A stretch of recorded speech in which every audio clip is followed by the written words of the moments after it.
Are you ready for true happiness, for deep fulfillment, for feeling alive, on purpose, and in control of your life again? It's time to be the bold, brilliant, beautiful woman you were born to be. Welcome to the PurposeGirl podcast. I'm women's happiness and life purpose expert Karen Rockhind, and I'm going to teach you how to live on purpose, feel alive, and be happy in every aspect of life. I'm going to get real about my life and interview women who are living on purpose so that you can finally live yours. Welcome to the show.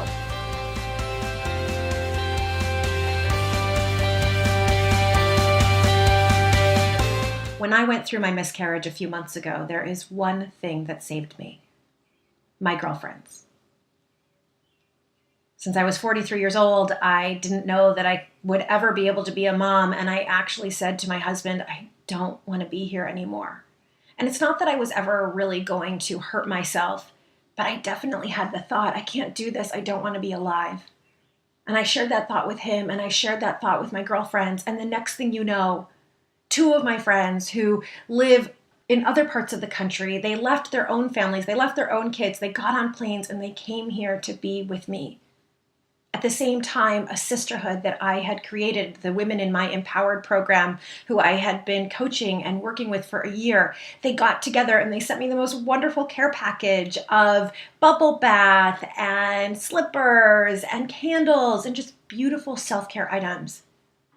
Friends of mine from graduate school did not participate in part of a conference so that they could come and be with me on other days. A friend of mine called me and was on the phone with me for 45 minutes or an hour every single day, even though she has her own kids and her own life. She sent me a self-love meditation or some sort of quote that you can make it through every single day. These women literally saved my life. And that's why on today's episode of the PurposeGirl podcast, we are talking about girlfriends. We are talking about the importance of sisterhood. I see it time and time again when women come on my retreats or women are in my groups. They say that they have never been in a group of women so loving, so non-judgmental, so supportive, so uplifting. And I totally get it. Because to be honest, I create the sisterhoods that I felt like I didn't have. As women today, so many of us are competing against each other. We are comparing ourselves to one another. I do it too. It's our human nature. And on this episode, I'm going to talk about what is coming in the way of us being sisters to each other in the way that we need to be, in the way that our biology, I'm going to share our actual biology needs women. And psychology is very clear that women need close girlfriends. But nearly every woman I know has stories of other women turning against her, including me. When I was in 5th grade, I was in a little group of girlfriends, and we were all having a great time. And I don't know when it switched, but at some point, I know that we switched from being inclusive to being exclusive, to being a clique. And at some point, even within the clique, we started to be mean to each other. I remember one day we just decided to dump one of the other girls in the group. I can't remember why. What was wrong with her? What could possibly be wrong with this friend that we had had?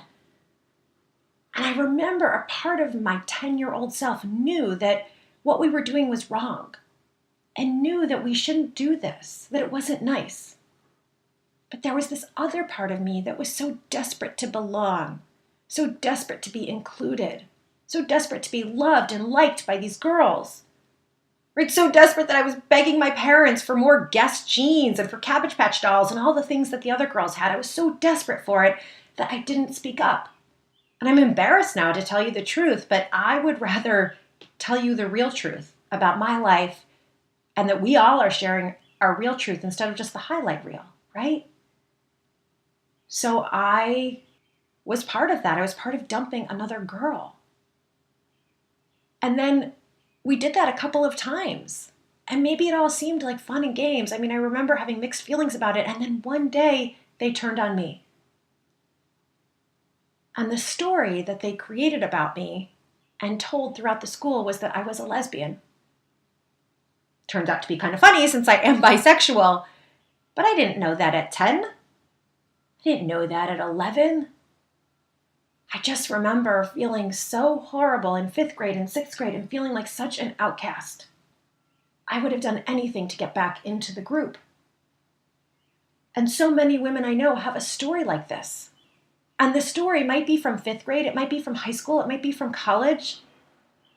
It might be from yesterday. A dear friend of mine was telling me about the moms on the soccer field and how there are those moms who leave everybody out and she feels like she just can't get included into the coffee dates. It's still going on in our 40s. And so we come not to trust other women. There's this proverbial glass ceiling. It seems like there's only one seat at the table for a woman. And so how many women put each other down in business rather than lift each other up? How many women open up Facebook and Instagram and are constantly comparing themselves to other women thinking that they're losers? I know sometimes I do it. And so we've come to compete with each other instead of to uplift each other. And that is not working, right? It's not making us happy. Because what we actually crave more than anything is for other women to love us. So the reason that we came to compete with each other, it is not our biology. If you think about little girls and little boys when they are 2, 3, 4, they are connecting. They are reaching out to the other little kids. They are wanting to play. Not every kid, but in general, you can see that little kids at 2 and 3 and 4 want to connect. They don't care about color of skin. They don't care about sexuality. They don't care about gender. They just want to connect. They want to play with everybody. That's our natural state. That's who we are. And actually, as women, it is literally in our biology. It's in our cells to be connected to other women. In ancient times, if we go back thousands of years, even if we go back hundreds of years, in certain cultures, women shared the responsibility of the community with each other. I mean, women would raise each other's babies. Women came together, if you think about it, hundreds of years ago, thousands of years ago, in a community as men were out hunting and gathering or went to war, women were actually more intimate with each other. I'm not talking about sexually, though maybe they were, but women bonded with each other. They were actually closer with their girlfriends in the community than they were with their husbands because they had this deep connection. They shared their lives with each other intimately. They gathered food together. They cooked together. They nursed each other's babies. Right? As compared to now when every woman I know is so busy, trying so hard to get everything done and get the diapers bought and get the lunches made and get the, reports done for work and get everything done all by herself. But since the beginning of time, female friendship, female camaraderie, this was in our bones. And because of evolution, we are the product of the best of the best, right? If an adaptation does not work for a group, then it gets weeded out. So women over time, literally, there was so much bonding of women with women that it's in our bones, it's in our DNA. It was an evolutionary adaptation to be part of the group and help each other. So is it any wonder that we're so lonely? Now that we hide behind computer screens and phone screens, now that we put up our perfect lives and look at each other's perfect lives on social media, instead of bonding and really saying, this is hard, I'm having a hard time, I need help. But for some reason in our society, saying I need help has become a sign of a woman being weak or being less than. But that's not our biology. That's not how we evolved. We evolved in community with one another. If you think about in olden times, women actually, and men, there were arranged marriages. So in that time, right, people got married for economic reasons. They didn't get married for love. And so women looked to other women as the emotional support that their marriages lacked. This is really important if we look at why do we compete so much now? What happens from the time that we're 4 and 8 until we become so competitive, right?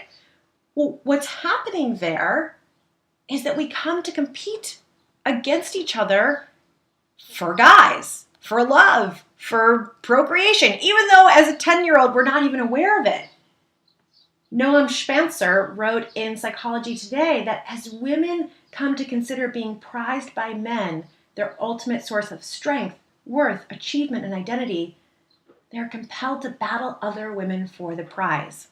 In other words, if we see that a man's attention is the greatest prize and we think that another woman could take his attention, right? And even in 5th grade, 6th grade, it's like, which is the prettiest girl? Who are the boys going to like, right? So that's when the competition starts, and then we turn on each other. And someone somewhere created this glass ceiling that there can only be one woman at the executive level. BS! Why can't there just be one man and all women? So someone somewhere created a narrative that we are in competition when that's actually not true. And we are the ones who can say, no more. In fact, not only do we not want to be in competition, what we want, what we crave, what we need is sisterhood. And here's why. A lot of people are familiar with the idea that when you're stressed, right, there's this fight-flight response. I get all stressed, I get all triggered, whether it's your mother-in-law that's triggering you, or it's, your bad boss that's triggering you, or someone who works for you, or one of your kids. And we all know this fight-flight. You get triggered, and then all of a sudden you get angry, and you get hot and bothered, and you want to fight or you want to flee. But there was actually revolutionary research done by Dr. Klein, who found that when women are stressed, part of the response is the hormone oxytocin. Oxytocin is also called the love hormone or the cuddle hormone. We secrete it when we are breastfeeding. We secrete it when we are making love and when we're hugging. Both men and women secrete this hormone, oxytocin, this love hormone. And when a woman is stressed, she actually releases oxytocin. And that buffers against the fight or flight response. And what it actually does, we release that oxytocin in order to be able to tend to our children and to gather with other women for support.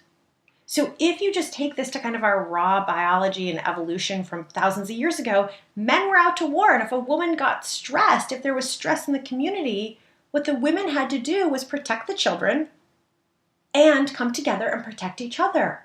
Come together and share strategies and ideas and nurture each other and care for each other.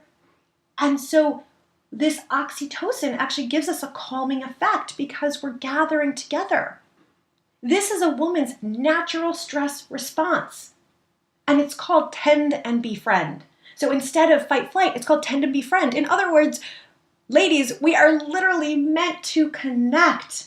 We're literally meant to be in friendship. And the research is so clear that we need this friendship. Not that we even need the research, but the research is so clear. A 2006 study of breast cancer patients found that women without close girlfriends were 4 times as likely to die from the disease as women with 10 or more friends.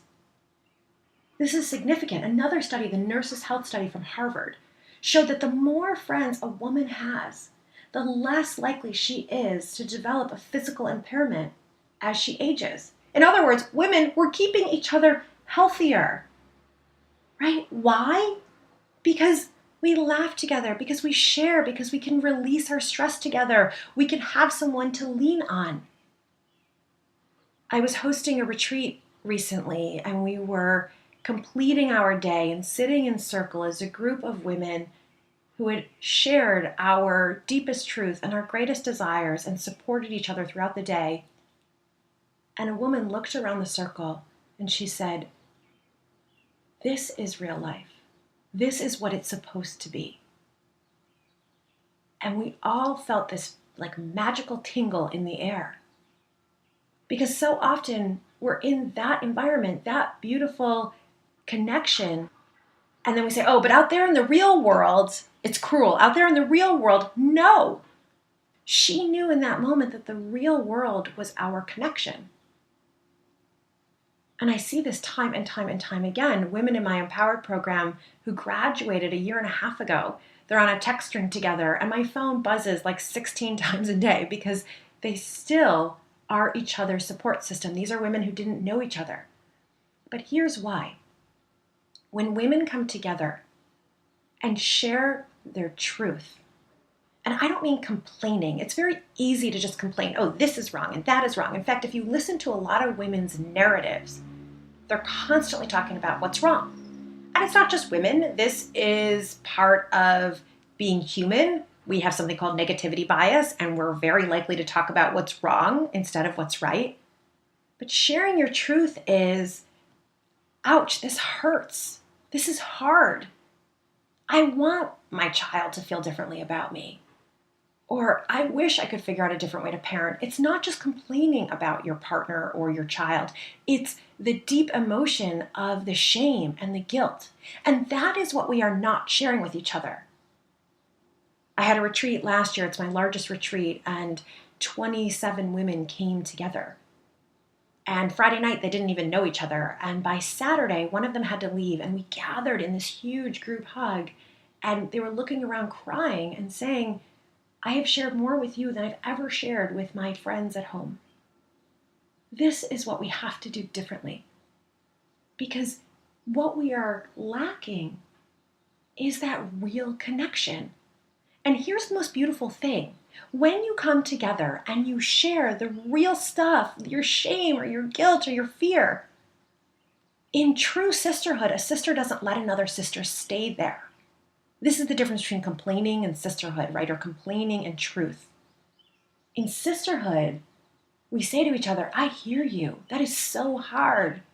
I am here for you. Let me stroke your hair. Let me hold you. And I believe in you. I see you. I know who you really are. I know who you want to be. I've been in a mastermind with 2 other women for the last few months, and we're all women who make 6 figures in our own businesses, and the idea of it was to support each other in our businesses. Well, these 2 women have become part of my lifeline because I go through so many days where I get insecure, where I lack confidence, where I'm afraid.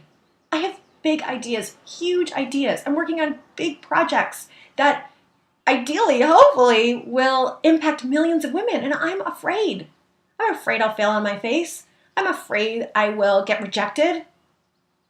These 2 women, all I have to do is email them, text them, and say, oh, I'm feeling icky.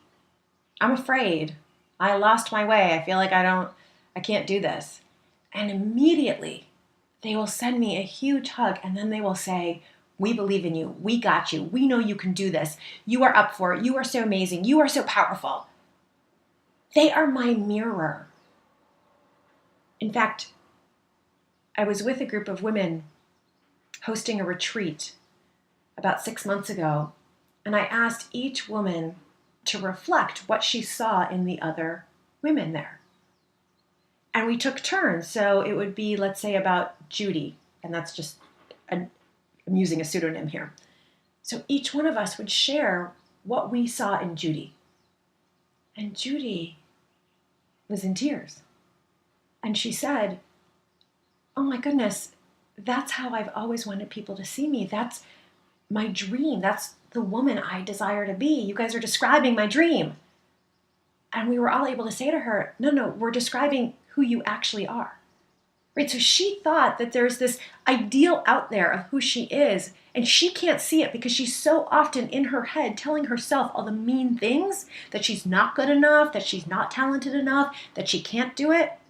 But all we saw, me and my co-retreat leader and her sisters in this group, all we see is her greatness, is the truth. We don't see all the mean stuff that she says about herself. That's not truth to us.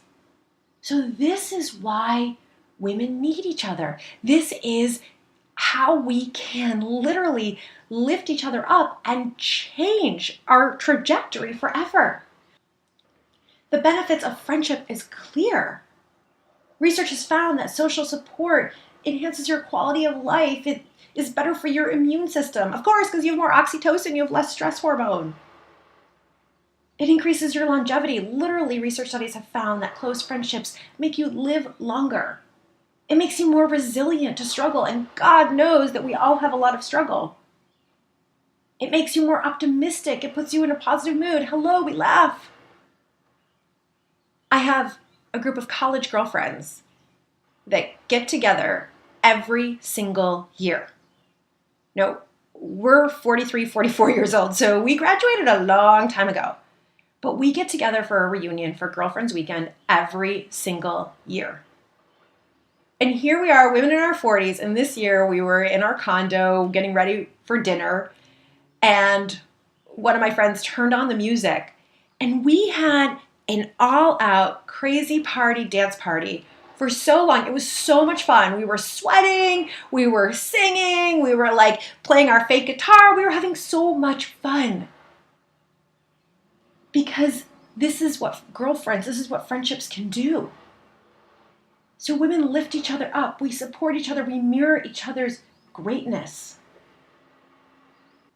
And it's in our bones. It's in our biology. Women were meant for this.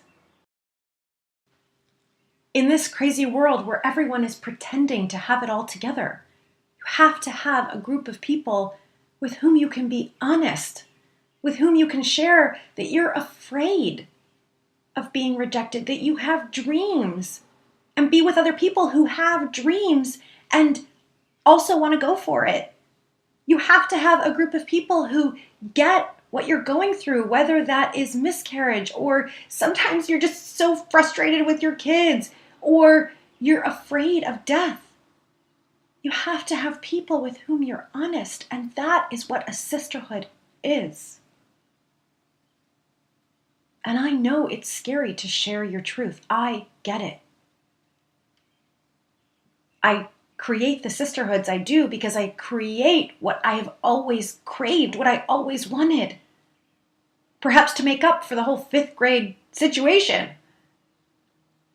But this is what we need. Because with my girlfriends, I've not only made it through the most difficult situations of my life, my divorce, my miscarriages, being robbed at gunpoint.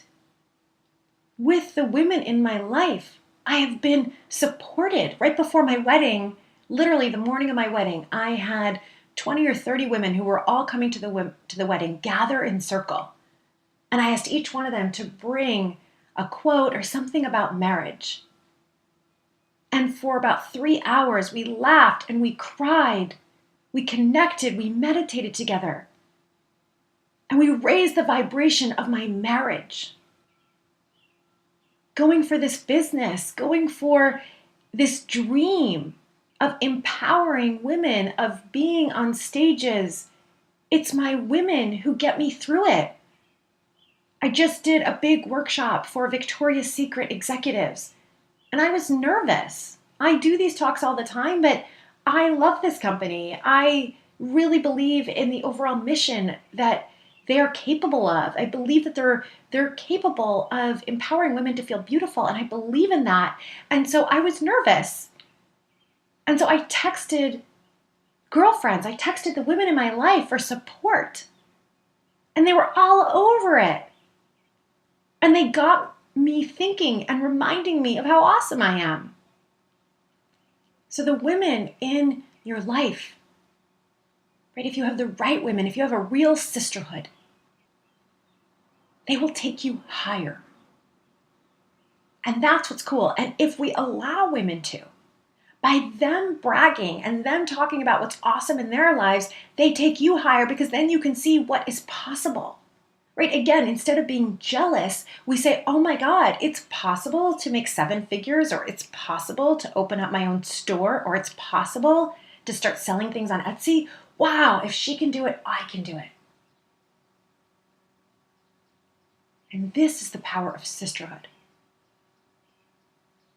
And men are not going to do this for us, not because there's anything wrong with men, but because of a woman's biology, because of our oxytocin, because we are born to nurture and to care for one another. because we all have this ability to be thinking about everyone else, right? It's like you look at the playground and little boys are all like fighting it out, and little girls are having a tea party and saying, "Are you okay? Are you okay? Would you like more tea?" And that's some of what leads us eventually to be pleasers and to not be as assertive. But if we take the best of that we're so good at being there for each other, then we can really create something so powerful. And this is an opportunity to teach our girls. Can you imagine if we go into the 5th grade classrooms and we teach girls to love each other? I actually did a workshop with middle school girls. My husband and I, he went in and he worked with the middle school boys, and I worked with the middle school girls. And I did these exercises where the girls shared the fears that they have. And I read their fears aloud. Everybody's eyes were closed. They didn't know whose was whose, but they all had the same fears about not being good enough or pretty enough. And then I had them stand in double circles where they looked at each other. These are 6th grade, 7th grade girls, and told each other the best things about them. And then they made self-love posters based on what the other girls said about them. I'm athletic, I'm creative, I'm fun, I'm a good friend. And then we did a debrief at the end, and this one girl, I remember, she's so adorable, I can see her so clearly. She said, we asked everyone what was the best part of the day, and she said, "What's the word for the best feeling you could ever possibly have?" That's the power of women lifting up other women, of girls lifting up other girls. This is what we can create. This is why I want to teach women the science of women's happiness, because it's different for us. There are different factors that make women happier, and one of them is having other women. In fact, one of the reasons for the female midlife crisis, right? For a man, it's about status. That's why we see like the typical, or this, it's a stereotype, the Corvette and the younger wife. For a woman, it's about identity. And what's been found, so women are twice as likely to be depressed as men. I've shared that a lot. And women at midlife in their 40s and 50s are the highest group of depression. And there's a number of reasons for that. One of them is that in the midst of raising children and having aging parents and having jobs and trying to make lasagna every night and trying to do with the homework and trying to do it all perfectly with perfectly manicured fingernails, women are lonely. We've given up our good friendships. We feel like we don't have time for it. But we don't have time for it. We don't have time not to have it. Because having your close friends, having people support you, having a sisterhood is the thing that will get you by. Even if those sisters are texting you, having those sisters are what will support you. I read a book a number of years ago called The Girls of Ames. And it was a book about 11 women who had been friends since, I think, middle school or high school. And they continued this friendship into their 40s. And an author, it's a true story, followed the lives of these women and went to their reunion and interviewed them. And these women had supported each other through cancer. These women had supported each other through losing a child. These women were the women that they laughed with. And literally, as I said, research shows that when we have close friends, when we have close girlfriends, we are happier, we are healthier. So the question is, what does sisterhood look like in your life? Where is sisterhood in your life? Who are the women that you go to? Research is very clear that the number one predictor of happiness is having close relationships, having someone that you can call at 3 a.m. And if you do not have that person, then purpose power tip number 1 is to get working on it. But the way that we actually become close with someone, we become intimate, is that we have to get vulnerable. And we have to start getting supportive. It's so common to look at other women and think that she has it all together, right? I heard this wonderful quote that says, "Stop comparing your worst to someone else's best." And so we show up maybe in the carpool line and you think, oh, well, that one has it all together and that one has it all figured out. No, None of us have it all figured out. None of us have it all together. If we could just start being honest about that, we would be in true sisterhood. But then we wouldn't allow ourselves to just complain. We would lift each other higher. A woman came to one of my European retreats a few years ago, and she didn't even tell her kids that she was coming on this retreat. She was so afraid that other people would tell her, "Are you crazy? You're going away. You're spending time away from, your family." Her kids were older. She didn't want anyone else's negative opinion. And she came on this retreat not knowing any of the other women. And the very first day, as we were sitting on the Champs-Elysees and sharing our story and what brought us to this retreat, she filled with tears and she said, "This is what I've always wanted. This connection. This having other people who listen." And when you have this kind of connection, real connection, where you are sharing your truth and then you are lifting each other up, you stay friends and connected for life. Women who were in a program of mine together 3 years ago, one of them was having a challenge recently with her partner, and her partner was abusive and left. And women from years ago were right there to support her. And this is the power, right? So there's the power of support, women to women. Why? Because women are nurturing naturally. Why? Because women are compassionate naturally. We're very good at holding space for one another. But the other power of women are also the creators, right? Every single being alive came from woman at some point. And so women are the creators. We are the passionate people. We're colorful. We're inspiring. We're like the muse and playful. And so we have this ability to also lift each other up, to also see each other's greatness. It's like, I will hold you when you cry, and I will laugh with you and get silly. And this is an incredibly powerful combination. And it's why time and time again, what I see is that women who choose to be in sisterhood accelerate their success in every way. The women in my mastermind, I have a PurposeGirl mastermind, women who are all starting purpose-based businesses or who want to grow their purpose-based business. One of them just said to me, she's starting a podcast, and she said, "I never would have done this without being in this group and having the support of other women who are holding me accountable, who see me, who believe in me." And so I want you to really look at your life and say, where is my sisterhood? And it can be your birth sister, or it could be women that you don't even know yet. But every single woman needs a few women who are their cheerleaders, who are their unconditional support, who listen to them. Again, not just bitching. This is not about bitching and venting. It's holding each other higher. It's, I hear you, I'm with you, and I see you, and I believe in you. So who are those women for you? And if you do not have them, then your job after hearing this podcast is to go find them. To join a women's group. To go on Meetup and find a women's group, or reach out to friends who have women's groups and join them. Or go on a retreat. Some powerful container that is safe. This is incredibly important, that you're with a group of women where there is someone who is holding safe space. It's safe for you to be your truth, and someone who is creating that space for uplifting, for empowering, so that you're all doing that. Number 2 is to practice being the sister to other women that you want to be. One of the exercises I do with women is to have women compliment each other. And one of the things I find over and over again in women, and myself, I've had to practice this, is we're terrible at receiving compliments. Right? Someone tells us we have an awesome dress and we're like, "Oh, this? No, it's so old."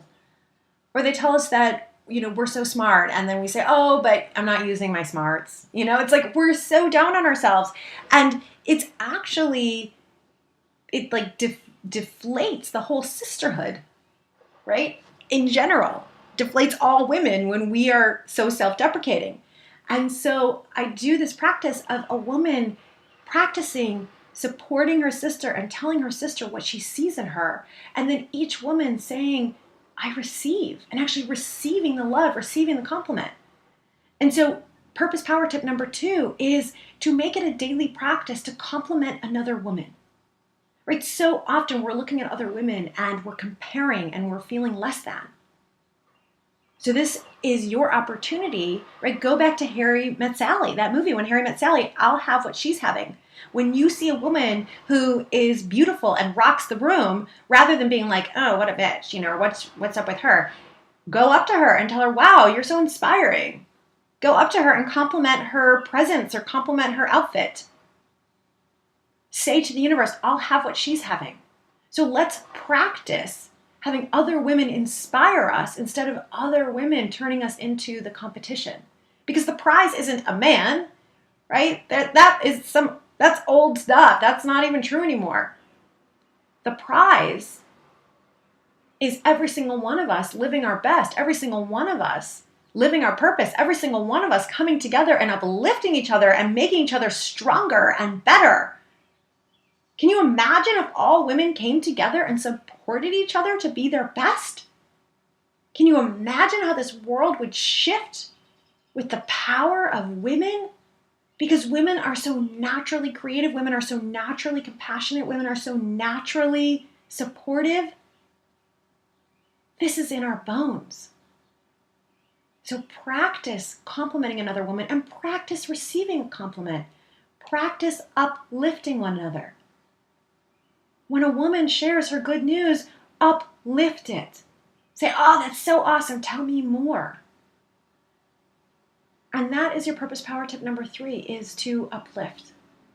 So compliment a woman, and then if you really want to take it further, then reach out to a woman today. Ask her for her good news and let her brag about it. Ask her how you can help her reach her goals. This is so important because as you help her reach her goals, we all rise higher, and she may directly help you reach your goals or someone else will. So again, find yourself a sisterhood. I hold retreats all the time. So whether you go with me or you go with someone else, my next retreat is to Mykonos, Greece. And it's so important that we're in Greece because that is the place of the goddess, right? Every goddess has her own purpose, right? Aphrodite is the goddess of love. Artemis is the goddess of the huntress, right? She was like Diana, the huntress. Every goddess has her own purpose. And so in this Gifts of the Goddess retreat, we will be together, each of us discovering our own gift and then telling each other what we see and then uplifting each other while we're in the Greek Isles, doing yoga and meditation overlooking the sea, eating delicious feta cheese and Greek olives and Mediterranean beautiful food, enjoying the beach, enjoying the sun, and each of us walking away with that sisterhood we have always craved. And so if you have been looking for a sisterhood, join me on a retreat. Join me for Gifts of the Goddess. Go to PurposeGirl.com and you will find all about the Gifts of the Goddess retreat coming up in Greece. And if you can't make that retreat, sign up for my newsletter, PurposeGirl.com, and find out about all of the retreats coming up as they happen. Do something to connect today with other women. Do something to claim that you'll be part of sisterhood. Because the research is so clear. We need it. Our biology is so clear. We were born for it. And when women come together, the whole world heals. It's happened since the beginning of time where women came together and created and supported and healed community. And that is what is needed in our world more than ever right now. So let's all come together and let's mother the world. Let's all come together and let's be sisters with the world. Let's all come together and be the sisterhood that we were born to be. Every woman is our sister. And so please share this podcast with a woman you love. Share this podcast with your sister. Share this podcast with your friends. Use it as a platform, as a launching pad to support one another. Use it as a launching pad to create that sisterhood. Use it as that launching pad to complement each other. And then let's come together as a global sisterhood and let's raise this roof and let's just rock it out. So I thank you for listening to today's podcast. I thank you for being my sister. If you like this podcast, please download it, subscribe to it, share it with a friend, rate it, review it, give it all 5 stars. I would so appreciate it. And if you want more, go to PurposeGirl.com, sign up for my newsletter. You'll find out about the retreats. You'll find out when I'm doing my next Empowered program, which is a program for 10 women to get so clear on who they are and what their purpose is and to rock it out. You'll also find out about my upcoming women's leadership program, which is a mentorship to learn how to lead other women. So go to PurposeGirl.com. Of course, follow me on Instagram, Karen Rockine. Follow me on Facebook, Coach Karen Rockine, Purpose Girl. And have a beautiful day. May you live purposefully. May you love yourself. And may you love life. Bye for now.